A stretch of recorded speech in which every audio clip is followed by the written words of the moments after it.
I'm serious about this. If you don't fucking man up, this program will not work for you.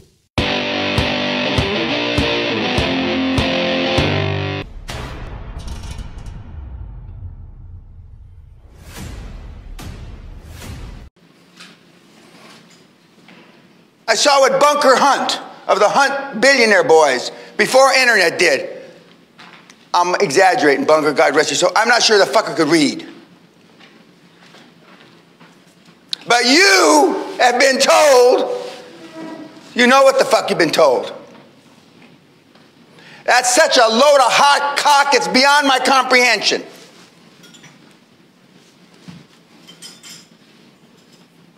Read 2 books a day if you want to stay poor. We have had kids come to this seminar, and there's a slide coming up, I'm not sure I didn't skip it, where he, after he attended the seminar, he went home and he destroyed his entire personal development library. And it was books from about here to here, as high as this black curtain, and it had all the courses and some of the names you can recognize. And back from when he did just cassette tapes in the old days, you know. I've had people attend this seminar that have spent almost $250,000 in personal development. And this is 15, 20 years ago when it was harder to spend $250,000. Now, I said at the one day, the personal development scam, as I call it, in 2000-ish, about the year, I had been doing seminars 7 or 8 years by that time. I tried to get a hold of W. Clement Stone, who had founded a company called Combined Insurance, who was a very wealthy guy from Chicago. And he was the guy that came up with positive mental attitude and he to be successful because he's trying to train to be high performance about 10,000 of his insurance salesmen. Most of the great sales gimmicks of life came from insurance. Okay. And so he found Napoleon Hill, who had been, I think, bankrupt the 2nd time by this time, by the early 50s. He had been bankrupt at least twice. And if you want to Google some real horror stories, Google Napoleon Hill's life.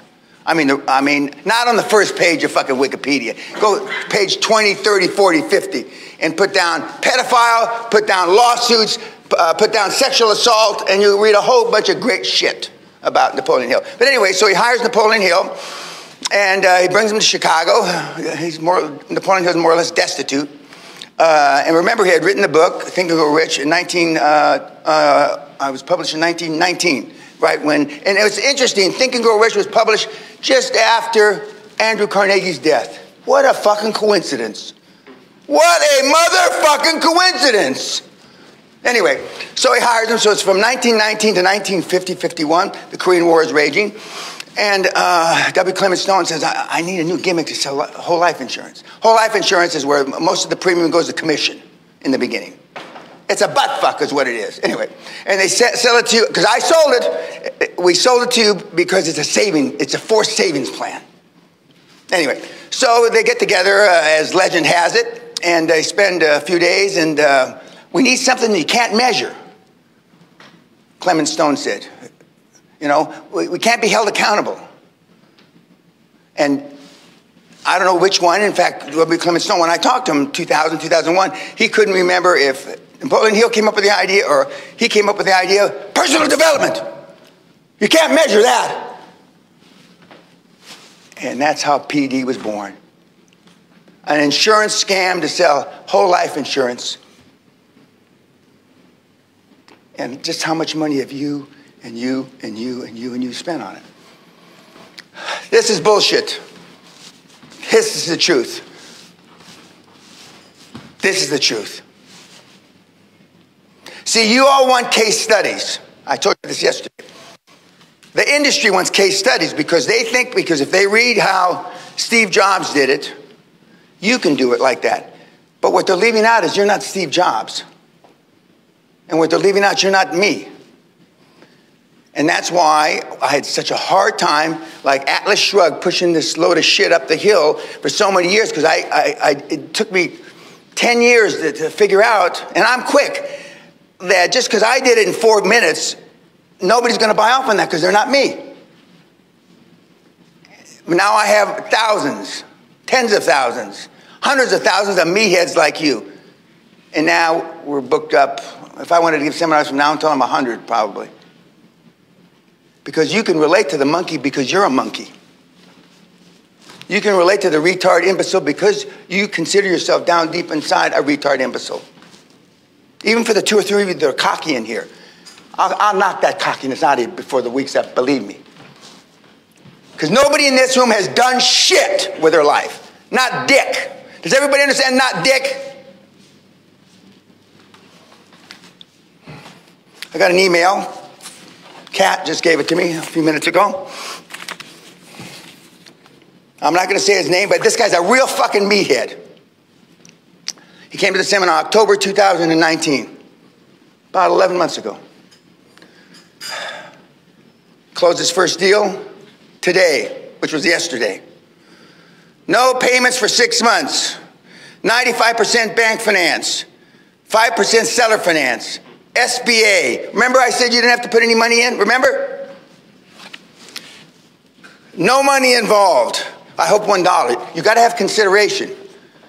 Some of these deals over the years have fallen apart because you didn't give the guy $1, a pound, a yen, something. There's got to be consideration, otherwise it's not considered a transaction. Yep, you better write that down, young lady. That's right. Consideration. Does a hooker fuck you before she gets the money? No. I'm told. Okay, he got $53,000 and some change in working capital. He got a $100,000 line of credit, and I'm happy. Well, maybe it's the first time in his whole life he's happy. It's the first time in his whole life he ever did fuck. And I wish, if I was really cruel like I used to be in the 90s, we'd put the picture up of the moron. And we'd let you say bad things about him for 2 or 3 hours. He just did a $106 million deal. He put $15 million in his pocket. And then I look at your expressions on your faces after you slagged him off. But I'm a kinder, gentler now. I'm a grandfather now.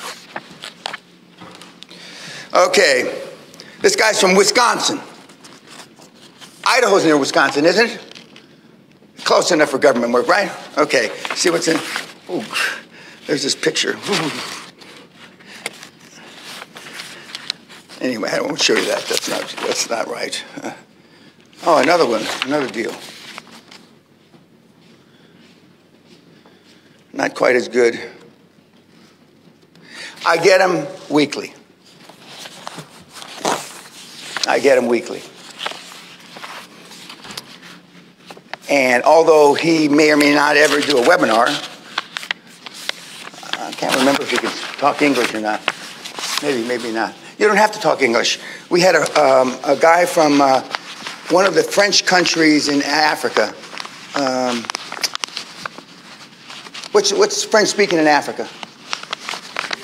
Who? No, Haiti's not Africa. God, what kind of fucking... Senegal. Oh, well, anyway. And I told him it was hard there, if not impossible because of corruption. But you could do it.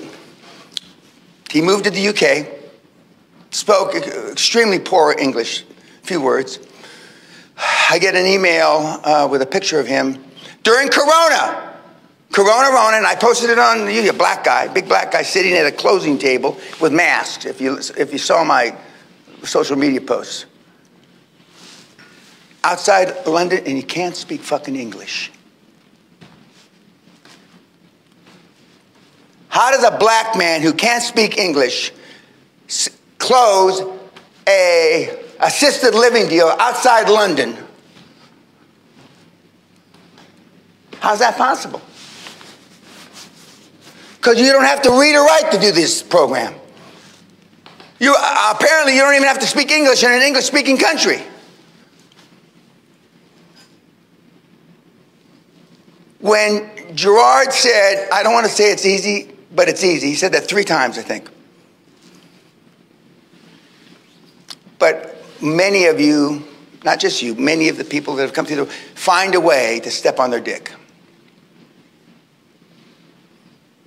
You will, every seminar group amazes me to the extent of how innovative they are to step in on their dick.